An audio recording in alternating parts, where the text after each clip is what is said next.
Ahojte, som tu opäť s Jakubom a v predošlom videu sme sa rozprávali, že akými spôsobmi sa môžeme chrániť v priestoroch, kde sa nachádza divá zver, ako sú napríklad medveď. Takže sme si vybrali rolničku alebo zvonček od včelobalu. No a potom sme si vybrali sprej na medvede. Čo je z môjho pohľadu dôležité pri tom výbere spreja? Častokrát sa predáva niečo, čo je označené ako sprej na medvede, ale z môjho pohľadu ani podľa nejakých všeobecných odporúčaní certifikovaných nie je to vhodné na použitie. Keď na teba útočí medveď, nechceš vedieť striekať sekundu a pol. Ja keď som si robil prieskum o tom, že ktorý sprej na medvede si môžem kúpiť, tak ich bolo naozaj veľa. My sme robili taký test, lebo nás to tiež zaujímalo, že čo máme so sebou nosiť, keď tam sme stále v tom lese. A približne polka sprejov na medveď nesplňala tie základné parametre. Najdôležitejší parameter je, že ako dlho vydrží ten sprej striekať. OK, čiže tá výdrž, to by malo byť aspoň nejakých 6-7 sekúnd. No. Potom samozrejme je to dostrek.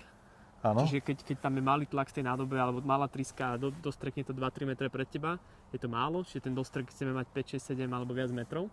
Potom je to samozrejme aj to zloženie, či tam sú na viacerých princípoch veľmi pálivé látky, ktoré by mali dosávať nejaké hodnoty. Je to nejako legislatívne u nás dané alebo niekde vo svete? U nás na to není regulácia.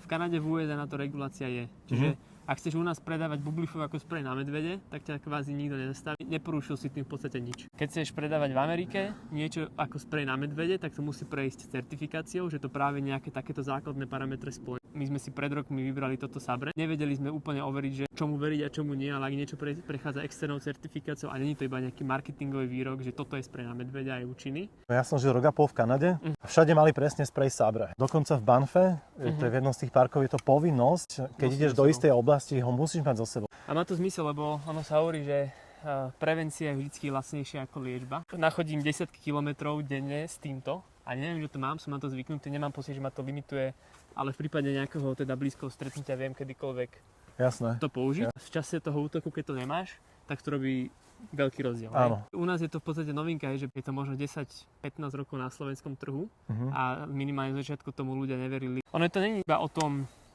o tej pálivej látke, dostatočných parametroch, oni sú to aj také detaily, že táto poistka je fosforoskujúca a zašera po tme svieti. Niekde sa vrácaš z celodennej túry, nestiel sa vrátiť pred západom slnka, dostaneš sa do pozície, že si blízko pri medveďovi, nejakým spôsobom vyťahneš sprej, ale vidíš, kde máš ťahať. Ja už ho mám niekoľko rokov, že preto aj vyzerá ako vyzerá. Mne sa zdá, že tu je aj dátum spotreby, že 3 roky do 27, no. Áno. Drží sa to super a treba ho mať na opasku, aby bol vždycky na opasku, na batohu, pripravený. Aby si prípadne nejaké hrudnej brašny, podľa toho, s čím vyťa, mal by si ho mať na dosah ruky a ideálne aby si ho vedel jednou rukou vyťahnuť. Ako náhle máš niekde zozadu na batohu pripevnený alebo nedaj Bože v batohu, nestihneš ho použiť.